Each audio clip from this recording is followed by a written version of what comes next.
cada 8 días. Hay muchos medicamentos cuyo vehículo, ¿cuál está dirigido? Es alcohol. ¿Cómo se llaman los medicamentos cuyo vehículo es el elixir? Todavía queda una que otra presentación, no son muy frecuentes. Por ejemplo, el fenobarbital viene en elixir. Pues tras de que el fenobarbital lo duerme por su tipo de base, como viene el elixir, está dividido en el cuestión potencial de la asociación del sistema nervioso.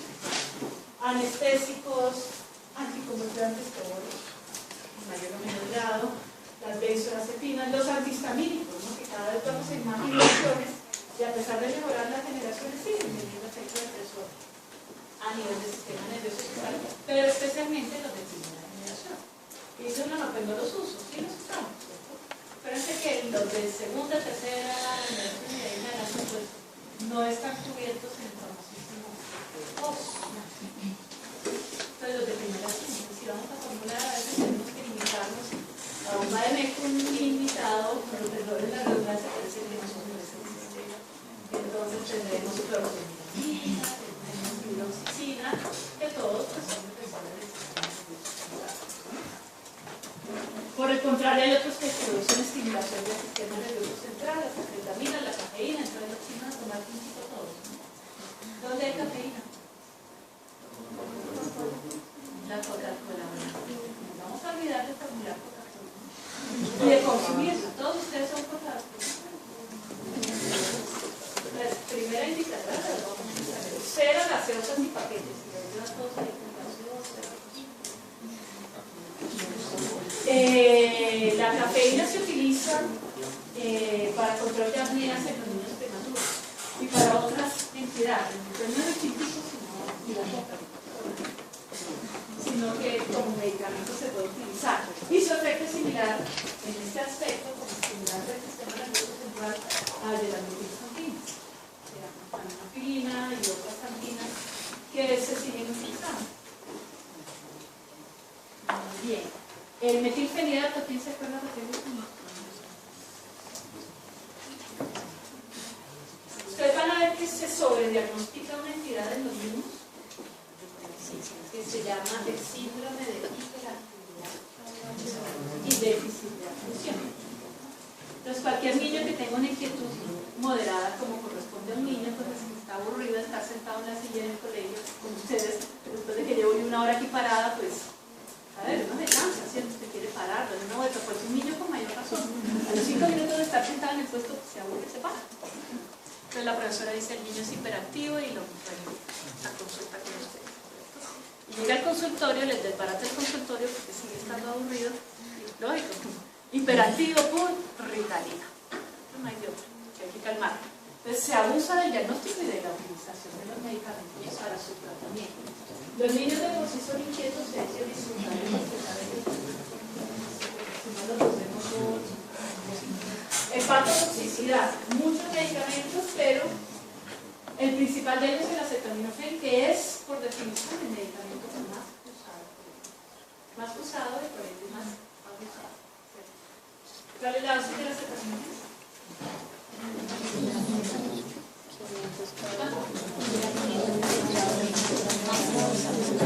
Máximo 2 gramos al día. Y el bebé pesa 1 kilo.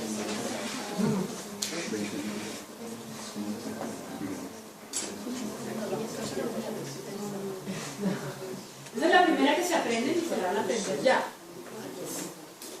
15 miligramos por kilo y por día. Dosis. Pues algunos miligramos los expresamos en kilo día y otros kilo dosis. ¿Cuánto es la vida media de la persona?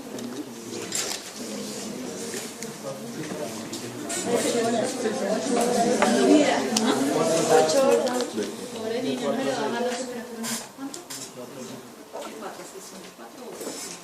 Pero lo formulamos cada 6 para el potencial tóxico. Entonces, acetaminofén 15 miligramos por kilo y por dosis y se formula cada 6 horas, 4 dosis al día. Después de administrar acetaminofén, ¿al cuánto tiempo espero yo un efecto antitérmico o analgésico adecuado?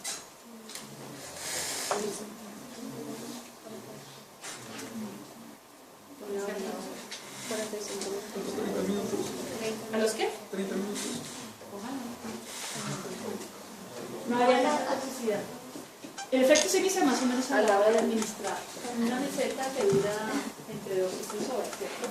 Lo cual quiere decir que a las 3, máximo 4 horas de haberse administrado ya no hay efecto, ¿cierto? Esto hace que se sobredosifique, ¿sí? Porque la recomendación que hacemos es cada 6 horas, pero la mamá se aburre que a las 3 o 4 horas pues ya está igual que acelerarse. O sea, no le hizo efecto, dice la mamá. En términos de ellas no le obra. No le formule porque eso no le obra. No le obra es que, ¿sí? Se lo dan, el niño estaba con 39.5 grados. A la hora y media, ¿cuánto esperarías de temperatura en ese niño? Después de suministrarle adecuadamente la cetamina. Y medio.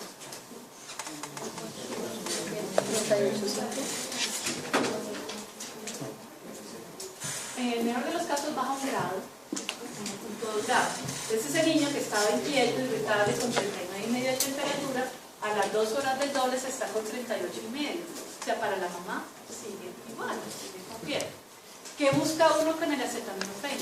No quitar la fiebre, porque no la vamos a quitar hasta no saber qué tiene, ¿cierto? Y que la fiebre es un mecanismo de defensa y mientras se controla la infección es importante que esté, ¿cierto? O sea, no hay que quitar la fiebre. Lo único que hacemos con el antitérmico es dar un poquito de confort al niño, ¿cierto? Que se sienta más tranquilo, porque al bajar así sea solo un grado, va a estar más tranquilo, después se puede comer, lo podemos hidratar, ¿cierto? Va a respirar más tranquilo, entonces algo de efecto hay. Pero lógicamente la fiebre no va a desaparecer mientras no controlemos la causa de la misma, y eso es lo que hay que sacarse de la familia. Entonces obviamente si yo le doy doble, si estaba con 39.5, pues 38.5, la mamá se desespera y a las 3 horas, no a las 6, pues vuelve y le da porque es que no hizo nada. Y así se va repitiendo el ciclo. Entonces el potencial de toxicidad de la acetaminofén es muy grande, por lo que no, o sea, no cumple las expectativas de lo que mucha gente quiere como antitérmico, tanto como analgésico, sino como antitérmico. Por eso se abusa en su utilización y la toxicidad es muy frecuente. Otros medicamentos hepatotóxicos, los esteroides, que son muy utilizados en los niños, nuevamente los anticoagulantes, que lo van a ver en todos los grupos de efectos secundarios, ¿cierto? Algunos antibióticos, que los donadores, ibuprofena, son poco usados. La otra importante entonces es la renal, que ya hablamos de los años, ¿cierto? Ojo con ellos, el aciclovir, nuevamente antibióticos, especialmente aminoglucósidos, que son muy usados, gentamicina y amikacina son la primera línea de tratamiento de infección en un recién nacido, por ejemplo, a pesar de todo. El captopril, la mezcla de acetaminofén más uranio o más aspirina. Afortunadamente la aspirina cada vez la usamos menos para control de temperatura. El uso de la aspirina se deja básicamente como antiinflamatorio en procesos reumatológicos severos, como sería una fiebre reumática en la fase aguda, ¿cierto? O como antiagregante en algunas otras alteraciones que cada vez lo usamos menos. ¿Quién sabe qué es el síndrome de relleno?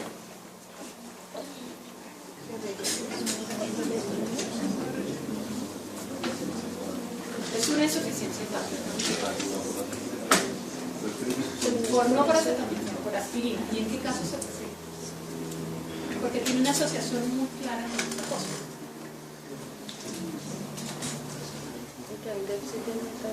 Una insuficiencia hepática aguda que lleva a encefalopatía, entonces generalmente el síndrome se da cuando ya está en fase de encefalopática, entonces es una encefalopatía hepática que se da cuando se asocia a aspirina en algunas infecciones virales, que básicamente son ¿cuáles dos virus?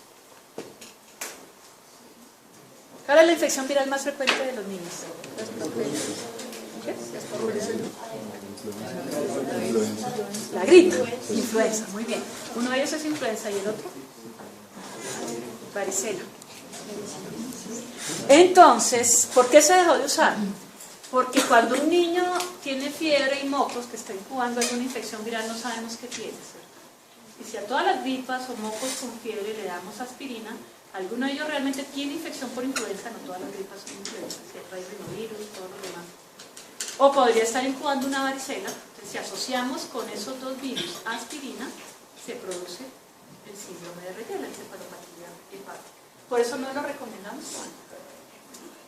Ya se olvidaron de la aspirina en muchos de los aspectos. Bueno, muy bien. toxicidad neurológica, diferente a que haya depresión o estímulo del sistema nervioso central por muchos de los antibióticos, nuevamente los anticonvulsivantes, he repetido, los antineoplásicos y un medicamento que utilizamos mucho en alguna época, que ya gracias a Dios casi no, que es la metformina. Yo sé que ustedes se lo han visto para control de náuseas, vómitos, y ahora lo van a ver usar en paliativo para control de síntomas.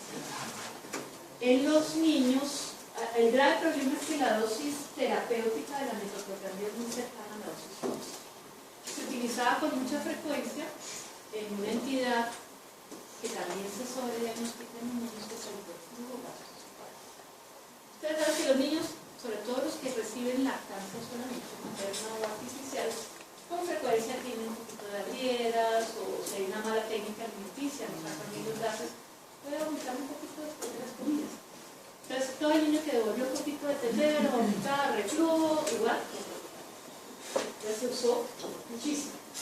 Y la dosis, el medicamento tiene varias presentaciones, una de ser en gotas, gotas en jarabe, y la dosificación cuando era en gotas era una gota por kilo de peso cada 8 horas, pero la dosis tóxica son 2 gotas. Entonces, con un gotero y calcular bien el número de gotas muy importante.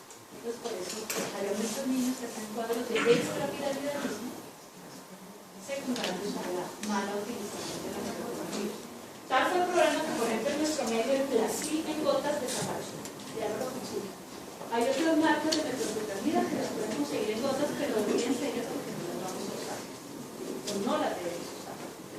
Restringe uno el uso a la metoclopramida propia para entidades que es más fácil de dosificar en entidades muy precisas, el territorio, incontrolado, etc. Pero de base no utilizamos antieméticos y especialmente muy bien, entonces vamos a prescribir nuestros medicamentos. Debemos tener en cuenta entonces pues, el medicamento como tal, la sustancia simple o compleja que realiza fines terapéuticos frente a la droga que tiene nuestra implicación. ¿Cómo vamos a hacer nuestra fórmula médica?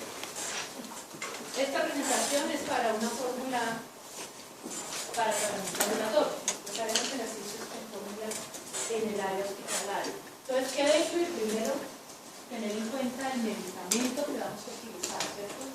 Y diferenciar su nombre químico del nombre genérico y del comercial, regularse a la química que acabamos de mencionar, ¿cierto? ¿Cuál es el nombre químico? ¿Cuál es el genérico? ¿Cuál es el comercial? Sí.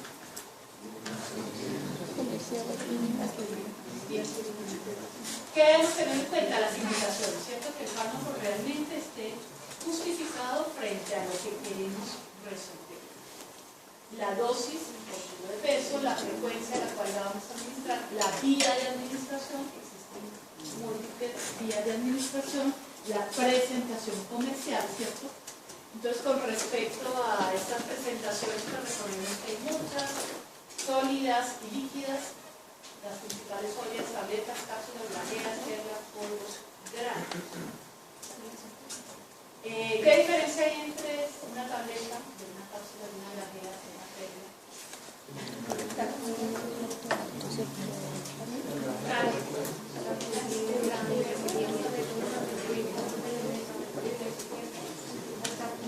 ¿Las tabletas tienen cubierta? No, las tabletas no, están ahí todas. El principio activo está compactado. Tiene una ventaja las tabletas que es cuál. Se puede partir. ¿Quién me borra al lado? ¿Cómo se llama yo? ¿David? Camilo está muy participativo hoy. Tiene una gran ventaja que ahora les digo por qué hace este son raros. Muy bien. ¿Y una cápsula? ¿De qué? Doctor García está aquí al lado. Lo va a llamar. Puede ser un azúcar, o sea, una cápsula de azúcar o algo que se deshaga donde uno quiera, o sea, donde uno quiera. Pero no es azúcar, el azúcar está en cuál de todos Las gases. Bueno, tiene una cubierta.